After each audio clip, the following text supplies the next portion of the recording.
He thought she was just a tired, single mother exhausted after a long shift and a late-night drive across state lines. Dark circles under her eyes, a rumpled sweater, boots worn at the heels. An old SUV drifting quietly down a dim highway, headlights dim, plates unremarkable. A woman of no particular importance, no power, no voice. Or so he thought.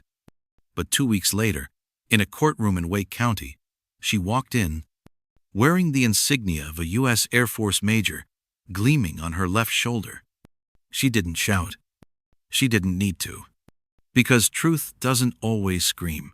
Sometimes it stands still in silence with 18 years of discipline etched into every breath. That Friday night was like any other. Raleigh curled up in the final chills of autumn. Brown leaves whipped across dim roadside signs. Pale streetlights shimmered on wet asphalt, casting long, wavering shadows across the nearly deserted highway. The hum of rubber on road filled the air low, steady, ghost-like, the kind of quiet that gets under your skin when you drive alone past 11 p.m. Talia Granger, 38 years old, U.S. Air Force major, logistics officer, was heading home from a strategy meeting at Fort Bragg. She'd planned to swing by her mother's house to pick up her 6-year-old daughter, but the girl had fallen asleep early. "Wait till morning," her mother said. "The roads are too quiet, not always a good thing." Talia had agreed, not because she was afraid, but because she knew danger doesn't always make noise. Sometimes it wears a badge. She wore a plain, dark sweater, simple jeans, her hair pulled into a tight bun. There was no clue she once coordinated military supply convoys through combat zones. No name tag, no ribbons. Just a woman, alone, on an empty road, with a military resume no one could see. She wasn't blasting music, just an old Miles Davis track whispering from the speakers. Fingers resting lightly on the wheel, her eyes flicked briefly to the dash clock, 11:16 p.m. She was already mentally organizing tomorrow's supply chain briefing for new recruits. And then, red and blue lights slashed across her rearview mirror. A patrol cruiser rose up out of the dark, creeping close behind like a shadow with sirens. Talia sighed, not in fear, but with fatigue. She knew she hadn't done anything wrong. Speed under the limit, lane steady, no lights out. But she'd been in the system long enough to know they don't always stop you because of what you did. Sometimes they stop you because they can. She turned on her blinker, eased onto the shoulder, engine off, window cracked a few inches. Not too far, just enough to hear, not enough for hands to reach in. Her palms rested clearly on the wheelless survival habit drilled deep into instinct. The cruiser's headlights lit her license plate like a crime scene. In her side mirror, she saw a tall silhouette approach, shoulders broad, stride deliberate. One hand already resting near his belt. The other held a flashlight, pointed right at her eyes. No sirens. No "good evening." Just footsteps.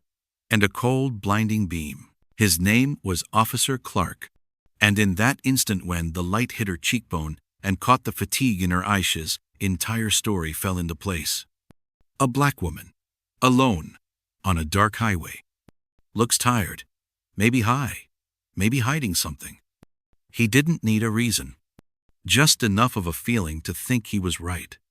What he didn't know, what men like him rarely do, was this.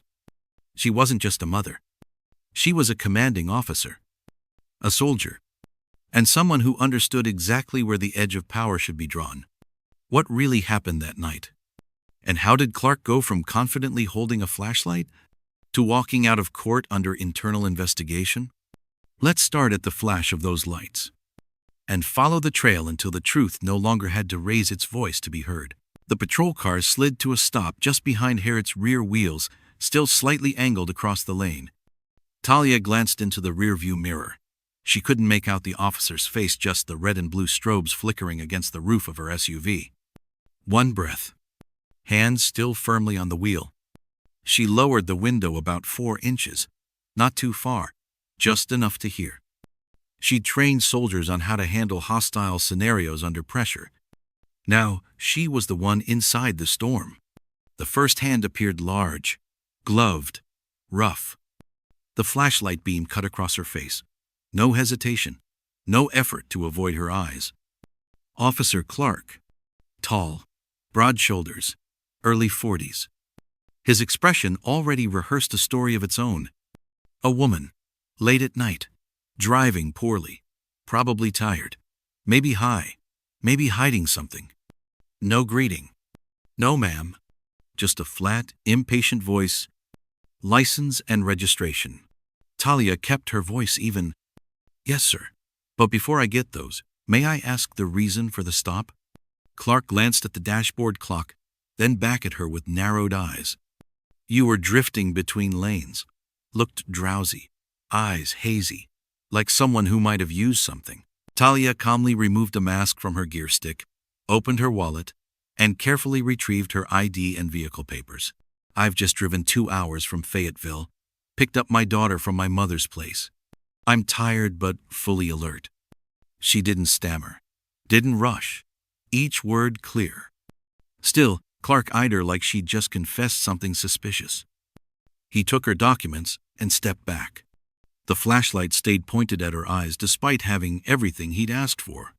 You carrying anything illegal? Number. Used any substances in the last 24 hours? Only Tylenol this morning. Anyone who can confirm that? She blinked, slowly. Talia knew this game. This wasn't about behavior, it was about presumption. And for some, a black woman alone at night is already an implied offense. Clark pulled out a drug test stick, the quick urine sample type. We're going to conduct a field drug screening. Talia turned her head slightly, avoiding the beam. Officer, I'm cooperating, but you haven't stated any violation. No smell of alcohol, no evidence, no reckless behavior.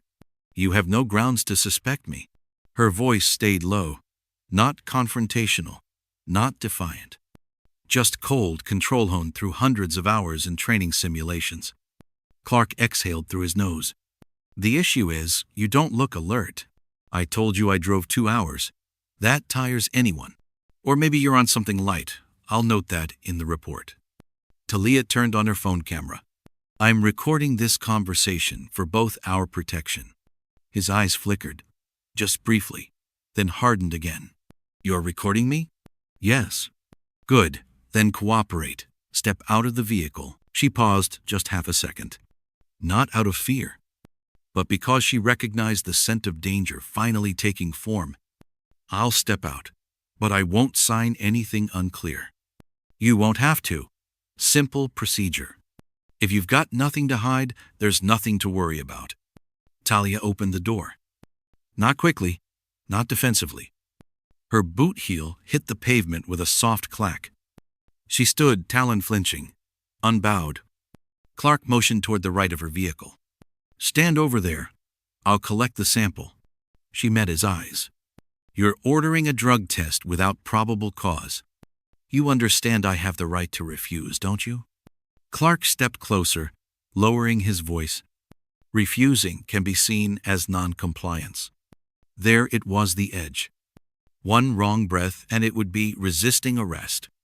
One frown too deep, hostile behavior. One sideways glance and her name might be the next buried headline. But she didn't miss. She nodded once, each word sharp. I'll comply because I have nothing to hide, but I will document the entire process. With her phone camera running, she completed the field test under the harsh glare of patrol lights. The strip showed a clear negative within minutes. Clark frowned like he was disappointed. No excuse to escalate. No reason to cuff her. No story that stuck. Might be too early to show. You'll wait while we confirm at the station. Talia understood the coded language. Wait for confirmation meant unofficial detention. And if she didn't handle it right, it would morph into justified arrest. I need to call my child's guardian before going anywhere. You'll get that chance after we're at the station. Clark opened the back door of the cruiser. Step in. Talia Granger, U.S. Air Force Major, former logistics commander in Iraq's dust storm, sat down in the back seat of a Raleigh police cruiser. The door shut behind her. No one screamed. No outrage filled the air. Just a woman being pulled into a bureaucratic storm wrapped in the calm language of procedure. And her camera was still rolling. The patrol car lunged back onto the road like a beast, snapping its jaws shut. Talia slid into the back seat, hands resting calmly on her lap, eyes forward, chin lifted ever so slightly. She'd sat in many back seats, before transport helicopters, armored convoys, military SUVs. But never in the back of a police cruiser with doors that locked from the outside. No bulletproof glass. No fellow officers. Just Herond, a man whose ego had grown bigger than the law itself. Officer Clark slammed his door shut, dropped into the driver's seat, but didn't start the engine. Instead, he leaned back in silence, exhaling like he'd just won a battle. Then he glanced into the rearview mirror, eyes meeting hers through the steel mesh divider. "You think recording this is going to change anything?" Talia didn't flinch. "No," she said evenly. "I record so no one can twist the truth." He chuckled, a dry, joyless sound dripping with sarcasm. "People like you always got the textbook answers. Military, right?" She nodded. "Major Granger, United States Air Force." "Oh," he smirked. "So I'm supposed to salute or something?" "No," she replied. "You're just supposed to follow procedure." That made him look again, really look. For the first time, there was a flicker of recognition that she wasn't playing his game. Then he started the engine. They didn't go to the main precinct. Instead, he turned off into a small roadside substation, barely more than a white concrete box with flickering lights, one metal bench, and a couple of dusty old computers. No busy halls. No lawyers. No cameras. Just cold wall sand, unchecked power. Clark got out, opened the back door. Talia stepped out, still holding her phone. He snatched it from her hand. "You'll get that back later. You're being held for administrative observation." "There's no arrest," she said. "I'm logging it as suspicious behavior during patrol. I'm authorized to hold you for up to 12 hours. His tone was flat-recited, like a line from a training manual he'd never actually read to the end. Talia sat on the metal bench inside the holding room, hands lightly resting on her knees. The wall clock read 1:10 a.m. No third officer. No official surveillance. Just the scent of cold metal, hand sanitizer, and stale coffee. Clark left. The lights dimmed halfway. A single bulb buzzed above her, flickering with the rhythm of unstable current.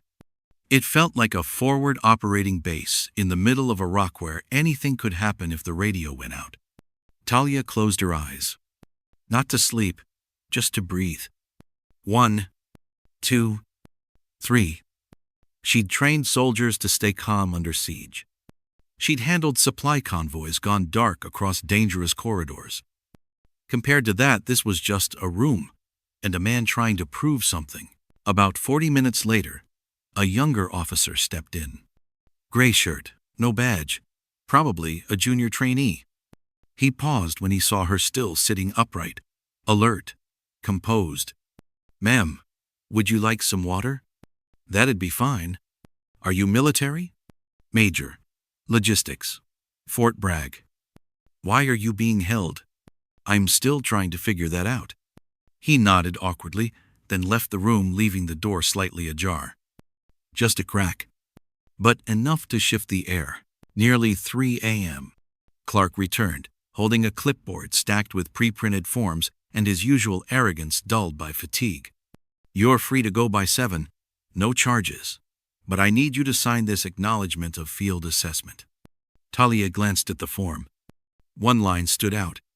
Behavioral irregularity observed during patrol. Detention advised for safety evaluation. "I'm not signing this." "Excuse me? You're trying to cause a problem now?" "I won't confirm something that isn't true. And just so we're clear, my camera recorded every word." "Go ahead and sue me. You think that scares me? I've had people threaten that a dozen times." He stood there, shoulders squared, lips twisted in a half smirk. The kind of smile reserved for those who think they're speaking down to someone beneath them.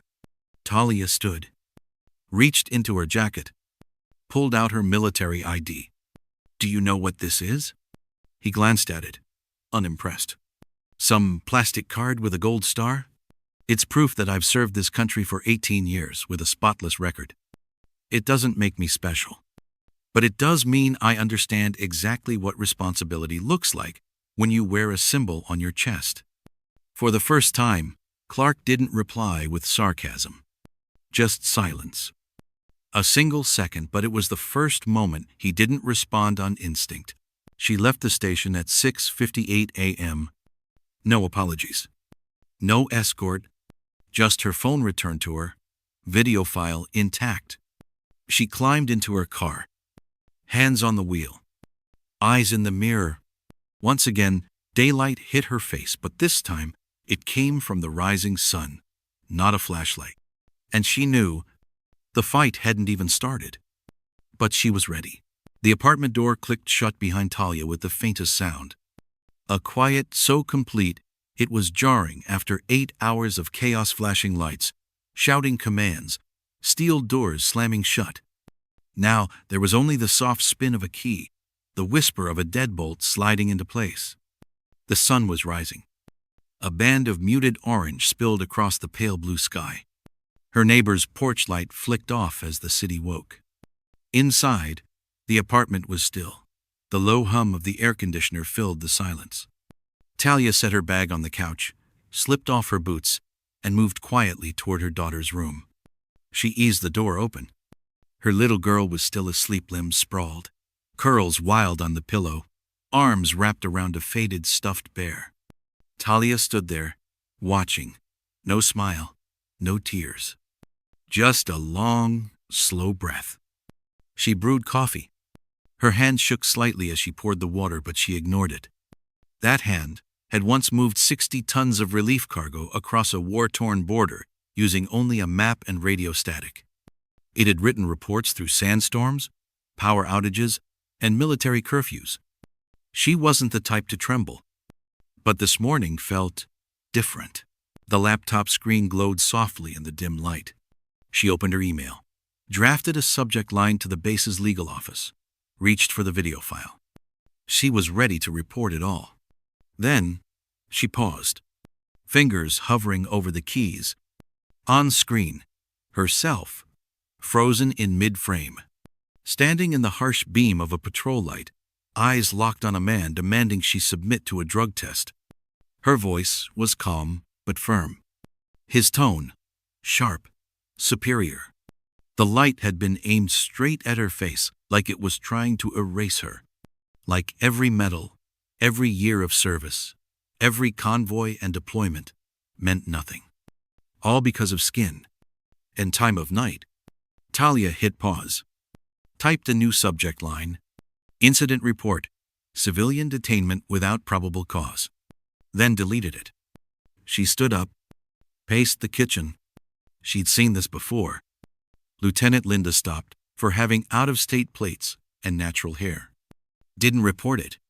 Officer Jeremy dragged out of his car while still in uniform because he fit a description. Didn't report it. Even her former COA black colonel had once warned. Talia, you can wear rank, but that doesn't change how some people see you. If something happens, pick your battlefield carefully. She'd understood what he meant. You don't always speak up. You don't always win. And sometimes, silence is the only armor a black woman has in a system that sees her as a threat. But this morning, that armor didn't fit anymore. Talia returned to the desk, opened the email again, rewrote the subject line. Formal statement. Misconduct by civilian law enforcement officer. Then she sat up straighter. A question echoed in her mind, loud and clear, like someone else had asked it for her. Should I just let this go? Like everyone else did? She looked out the window. Sunlight streamed across the counter, catching the edge of a photo. Her and her daughter, grinning beside a transport truck on base. It would be easier to say nothing. No spotlight, no risk, no retaliation. No mention in a year-end performance review. But if she stayed quiet, Clark would do it again. Next time, it might be a nurse driving home from a night shift. A student on the late bus, A young officer too green to stay calm when a flashlight blinds them at point-blank range. Talia took a breath, opened a blank document, typed time, location, officer name, events in order, attached footage. No hyperbole. No drama. Just the facts. Just like the hundreds of after-action reports she'd written over the years on behalf of the people she was sworn to protect. She saved the draft. Didn't send it. Not yet. She needed breakfast. She needed to get her daughter to school. She needed to reset her rhythm as a mother, as an officer. But for the first time in years, Talia knew one thing for certain. She would not stay silent. Talia stood outside her office at Fort Bragg, a slim file tucked neatly beneath her left arm. The clock read 7:42 a.m. She wasn't scheduled for any meetings. No one had summoned her. But this morning wasn't about briefings. This morning, she was answering a summons of her own from the truth. She hadn't slept the night before. After dropping her daughter off at school and scarfing down a quiet breakfast, she'd read her report 4 more times. At 6:17 a.m., she hit send.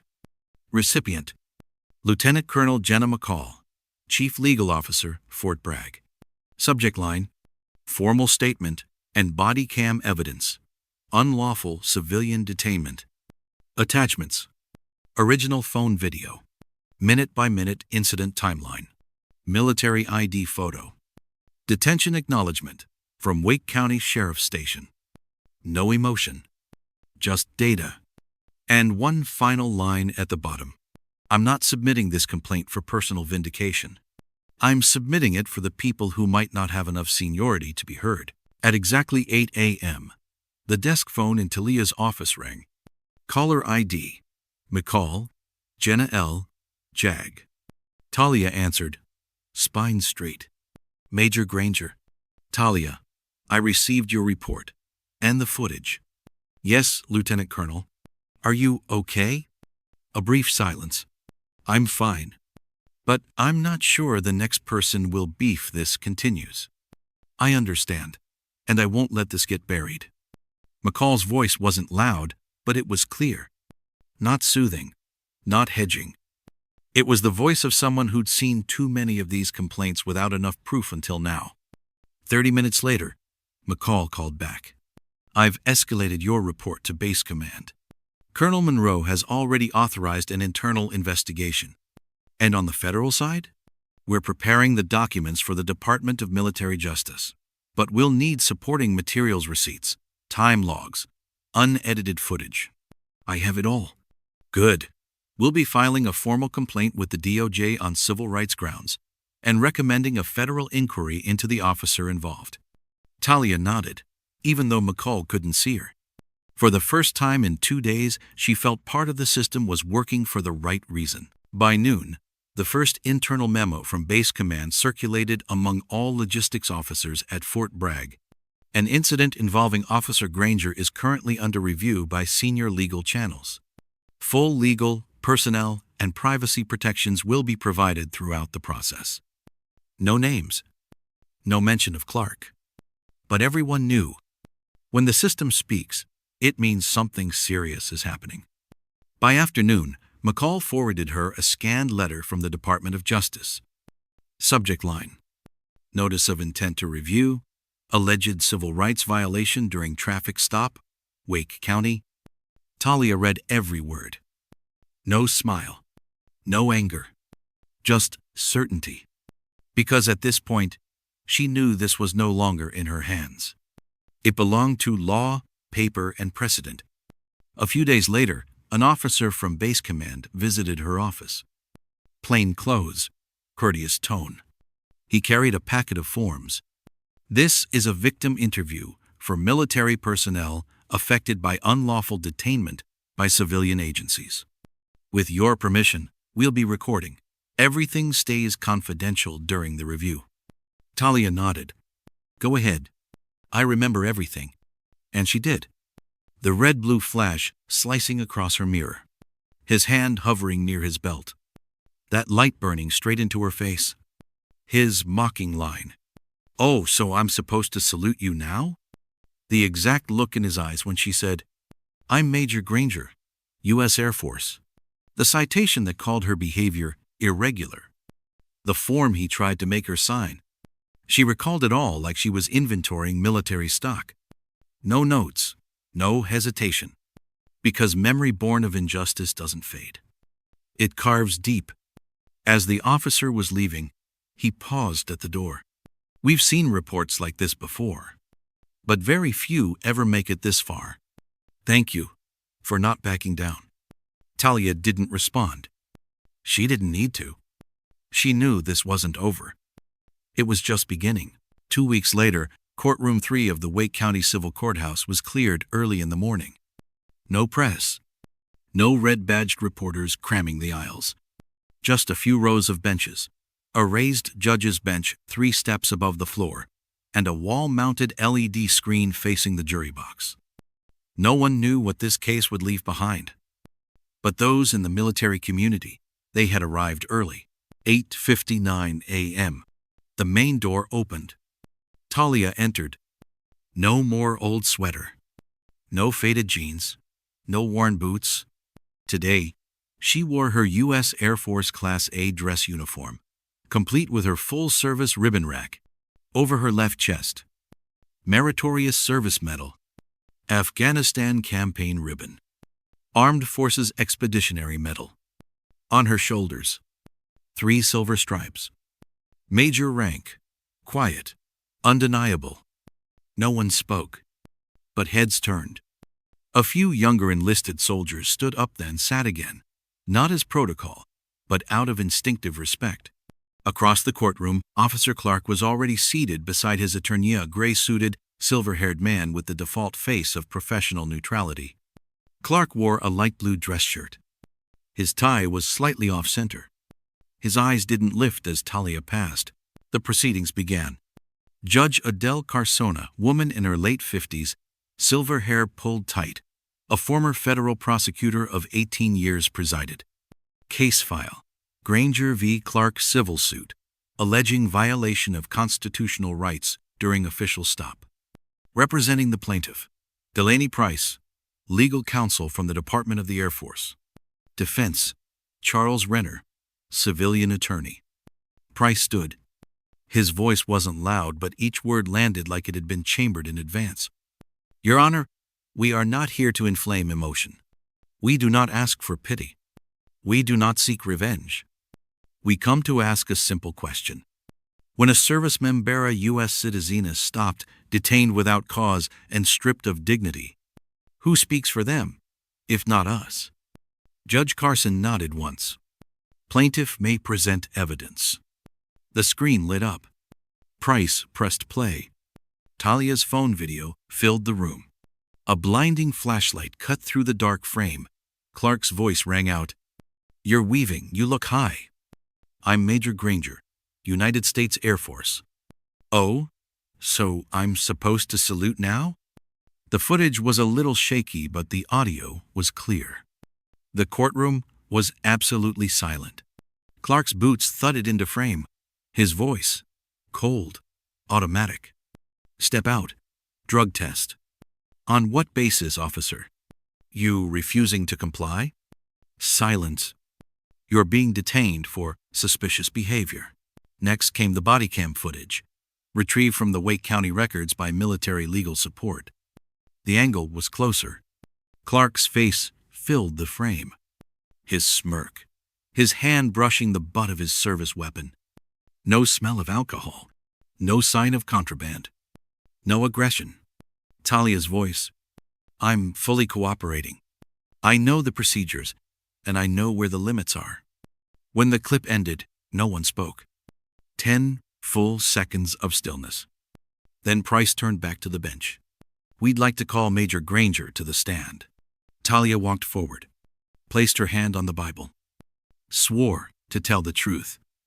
She didn't look down, didn't tremble. Did you resist Officer Clark at any point during the stop? Number. Did you act aggressively, raise your voice, threaten, or insult him? Number. Did you refuse any lawful police orders? Number. Then why were you detained for 8 hours? She looked directly at the jury. I'm still trying to figure that out. Renner, the defense attorney, rose. Major Granger, you've served in multiple overseas deployments, correct? Yes. So you understand that law enforcement may act on suspicion? I understand the authority, but it must be based on objective cause. Do you believe Officer Clark targeted you deliberately? I don't speculate. I document. Don't you think suspicion is sometimes routine? Suspicion is not a legal justification for unlawful detention. Renner hesitated, then sat down. Price returned to the front. Major Granger, in your opinion, what was the most dangerous part of this incident? Her answer was immediate. Not that I was detained, but how normal it all felt, though smoothly it happened, without question. And if I hadn't had video, hadn't worn rank, I might still be labeled as suspicious today. Price turned to the jury. Ladies and gentlemen, this wasn't just a traffic stop. It was a stress test in whether we're willing to confront power when it gets too comfortable, even when it looks routine. 2 p.m. Court reconvened. Judge Carson turned to Clark. Officer, do you have a statement? Clark stood but didn't approach the stand. I acted based on my experience. I observed erratic driving and uncooperative demeanor. Price stood immediately. Where in the video does that uncooperative behavior occur? Clark didn't answer. His face flushed. His attorney gave a subtle tug on his sleeve. Sit down. At the end of the session, Judge Carson struck her gavel. The jury will now deliberate. You are instructed to weigh the evidence and testimony presented. 3 days later, the courtroom reconvened for the verdict. Everything felt quieter now. Talia sat beside her counsel. Clark sat opposite, face pale. The jury foreperson rose. In the matter of Granger v. Clark, we find in favor of the plaintiff. The defendant did violate the civil rights of the plaintiff through unlawful detainment and a display of biased conduct unbecoming of official duty. Judge Carson spoke slowly, clearly. This court holds Officer Clark civilly liable. This ruling will be forwarded to the Department of Justice and Wake County Police for internal review. No applause. No cheers. Talia simply nodded. No smile. No celebration. She had said what needed saying. And this time the system listened. No one stood. No one clapped. When Judge Carson tapped the gavel for the final time, the soft knock echoed louder than any ruling read aloud. Inside courtroom 3, there was only silence, but not the hollow kind. This was the silence that comes when a system long conditioned to bow before unchecked authority suddenly stands upright. The court finds the detention of the plaintiff, Talia Granger, lacked lawful basis and violated the 4th and 14th Amendments of the U.S. Constitution, which protect citizens from unreasonable seizure and ensure due process under law. The conduct of Officer Daniel Clark exhibited bias, abuse of authority, and a fundamental failure to understand the legal boundaries of his duties. Clark sat slumped forward. The tie he had been adjusting all morning now hung visibly crooked. His eyes remained fixed on the tile floor where faded hairline cracks stretched out like a map of the road he had just lost. Due to the severity of the violation, this court recommends Officer Clark be suspended from duty by the Wake County Police Department, pending an internal investigation. Additionally, this case shall be forwarded to the U.S. Department of Justice for possible federal prosecution. Talia sat still throughout. She didn't lower her gaze. She didn't raise her chin. She simply sat upright, like a flagpole holding the weight of a nation's uniform. A uniform that never once lost its dignity, even when stripped of its voice. She didn't look at Clark. She wasn't seeking vindication in the eyes of the one who wronged her. Because victory didn't lie in someone else's reaction. It was in the peace she held inside, now that the storm had passed. After the ruling, Clark was escorted out through a side exit. No handcuffs, no arrest. But no one called him officer anymore, not with respect. Outside the courtroom, a cluster of internal affairs agents waited. No one offered a handshake. No one offered a word of sympathy. One of them simply said, "We'll need your badge and service weapon." Clark turned them over one item at a time quietly, as if he were dismantling the illusion he had worn like armor for 15 years, that the badge was power, not responsibility. Talia exited last, walking beside her attorney, Delaney Price. Her polished leather shoes tapped evenly across the cold courthouse stone. No flashbulbs, no microphones. But the eyes that followed her court staff, security guards, a few uniformed military personnel standing at the entrance carried something heavy. Not pity. Not awe. Respect. A local reporter approached, hesitantly lifting a voice recorder. "Major Granger, do you have any comment following the ruling?" She looked at him for a few seconds. Number. It wasn't sharp. It wasn't cold. It was simply clear. Final. As definitive as every other choice she had made since that first flashing light cut across her rearview mirror. She walked to the parking lot where her old SUV had waited all morning. Dust clung to the sides, but the license plate gleamed in the late afternoon sun. Inside, she removed her cap and set it gently on the passenger seat. No radio. No GPS. She sat for a few minutes, hands on the wheel, eyes on the space ahead. For the first time in years of service, she didn't have to coordinate logistics for someone else. No operation to brief. No funding proposal to defend. No supply line to authorize. Just breath. And the rare sensation that so many before her had wished for but never received. Justice. Late, but unmistakably delivered. Talia drove away from the courthouse. No quick turn. No surge in speed. Just that same steady calm as if, even if the sky fell, she'd still keep the vehicle between the lines. And this time, no patrol car followed her home. 4 days after the verdict, a short video clip from the courtroom quietly appeared on social media, posted by a military affairs journalist. No clickbait title. No music. Just a single moment. Major Talia Granger, standing in full dress uniform, answering each question with calm precision. Did you resist? Number. Did you cause a disturbance? Number. Then why were you detained? I'm still trying to figure that out. Within 24 hours, the clip had been shared over 70,000 times. The women of the U.S. Military Association reposted it with a caption. She didn't yell. She didn't push back. She stood still and told the truth. That is the strength of discipline. That is the definition of service. The Coalition for Black Civil Rights shared it too.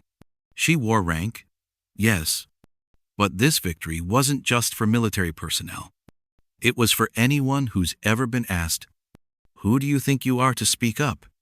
Thousands of comments followed from young soldiers, mothers who had been profiled during late-night traffic stops, students, veterans. They didn't call her a victim. They called her the one who did the right thing. At Fort Bragg, a place where conversations usually stayed within logistics reports and fuel rotations, the tone shifted. In the mess hall, a few soldiers quietly placed a hand over their heart as Talia passed. No words. None needed. The language of sincere respect is often silent. She didn't go on television. She didn't accept interview requests. She still arrived at her office at 0700 sharp. Still reviewed distribution maps. Still walked the warehouse floor. Still filed reports on time. She returned to her duties unchanged. Only the way people looked at her had changed. During a morning orientation for new recruits, while explaining the procedures for equipment inventory, a young private raised her hand. Her voice was a bit shaky, but her eyes were steady. "Ma'am, I watched your hearing. Can I ask, weren't you afraid?" The room fell quiet. Talia looked directly at the young soldier unflinching. "Of course I was," she said. "But doing nothing. That's what keeps me up at night." There were no cheers. No clapping, but a different silence filled the room. one made of awareness, of transformation. That evening, Talia sat alone on the bench in her small backyard. It was early autumn. Leaves were beginning to turn. The breeze had a hint of chill. She held a mug of hot tea, staring into the dimming sky. On the table beside her sat a letter from a military academy. "We respectfully invite Major Granger to be a featured speaker at this year's event on leadership and integrity in uniform." She didn't answer right away, because for her, the most powerful speech wasn't given on a stage. It was in the moment. She refused to back down, even when standing alone. Her case was later cited in an internal Air Force guidance memo. Title: Best Practices: Engaging with Civilian Law Enforcement. Excerpt: Case Study, Major G, Fort Bragg, 2025. Her name wasn't in bold. It didn't need to be, because somewhere at a gas station after dark, or in a car pulled over on an empty stretch of highway, another woman might face a flashlight and a uniform. And now, she wouldn't be alone, because someone had already walked that road and left a path behind. He thought she was just a mother with no voice, but what she carried was the voice of hundreds who had been silenced. And this time she made sure they were heard.